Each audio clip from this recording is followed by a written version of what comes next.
Peace and blessings, family. This is your brother Asar Motep with the Martin Delaney Center for Egyptology, as well as the African Institute for Perspective Studies, the Sheikh Anta Diop Center of Egyptology, based out of Munich in Europe, as well as the Democratic Republic of Congo in Central Africa.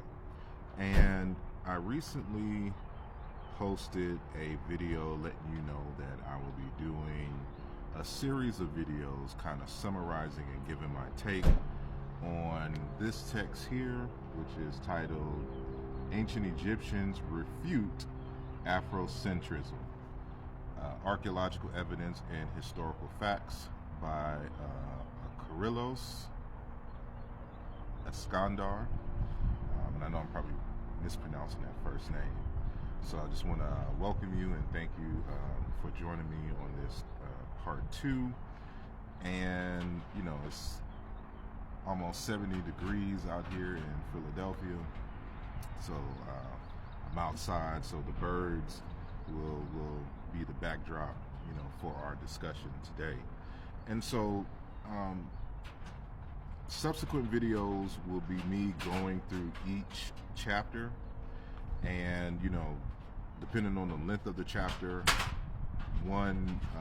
it may be 2 or more videos, but in this is just what I call a general perusal of the text. So we're just gonna kind of get a feel of the text, and you know, and not necessarily go into too much detail. And so my first impressions of the text is that it is very small. It's only about 70 pages. And so for a text that proclaims to refute Afrocentrism, it is quite thin. And this will contribute to some of the critiques that I have, you know, for the text. And so while I do commend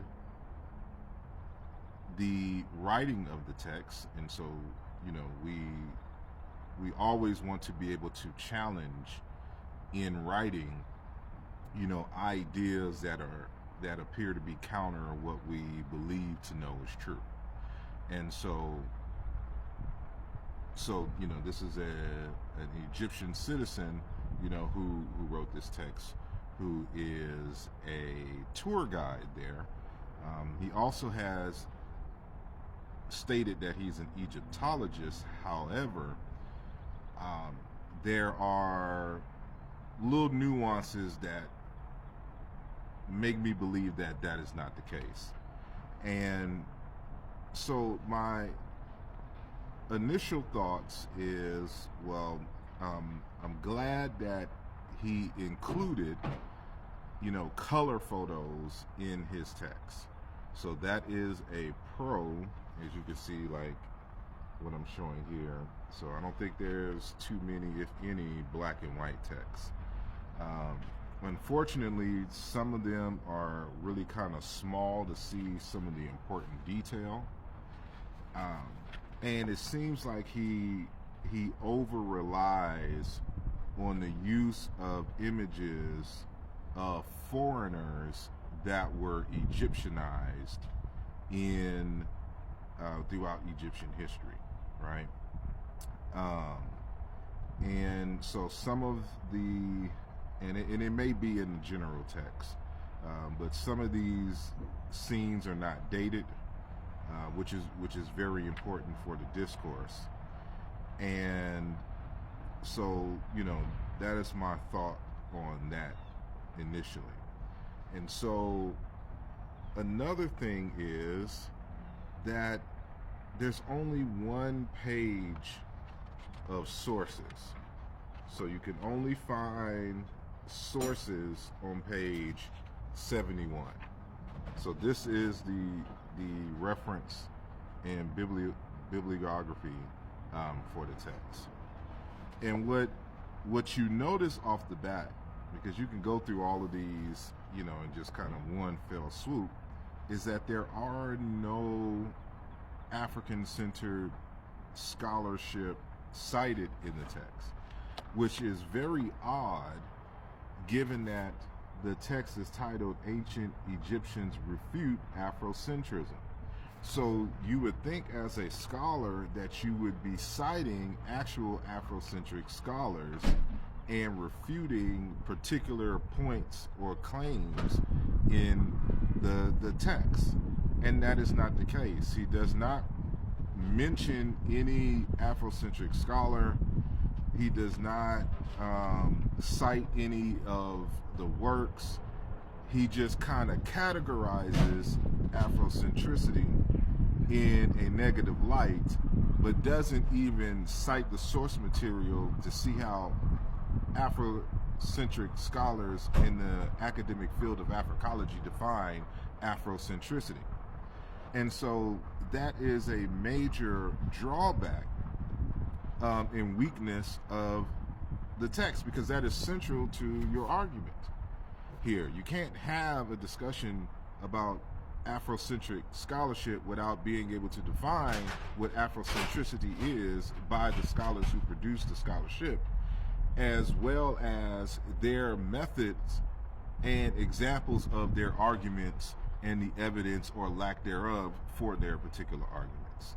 And so, you know, this is very odd in this sense. And there are no footnotes in the text, you know, with any kind of further looking into in terms of a particular argument or anything. It is not very well written in an academic sense.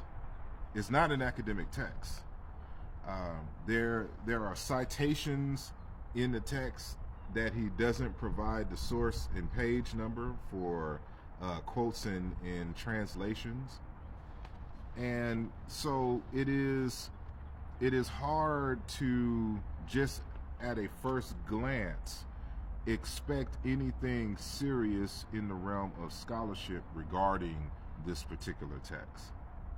And so, you know, like, he has images here of clear foreigners, and he doesn't understand that the ancient Egyptians have a particular way of portraying foreigners, even if they are Egyptianized and become citizens, right? But he's using these random picks to try to make an argument that this is the representation of all of the real quote-unquote Egyptians, and that any quote-unquote black folks that you see there, they are the ones who are the foreigners, you know, who settled in Pharaonic Egypt. And it's very interesting that, you know, he doesn't know these things. And so it is real crazy because, like, I don't know if there's a real good image. Like, this is an image, I'm not sure if you can see, of the author himself. And he uses an image of Tutankhamun, and in the full video I'm going to have the bigger photo of it, of the guy at the bottom being stomped on by Tutankhamun. It may not be in focus. Looks exactly like him. And this is going to be very important when we get into the details. But right off the bat, you can see that this is not a serious work. It's not academic. And just the way that it is set up, you know that, you know, you can't expect much. But we're going to do it anyway. We're going to give it a fair shot. And I will, you know, come back with more details in the near future, you know, going through specific arguments themselves, the longer videos, of course, being on YouTube. So I do appreciate your time. Sorry for the background noise, but leave your questions and comments, and I'll see you next time. Hotel.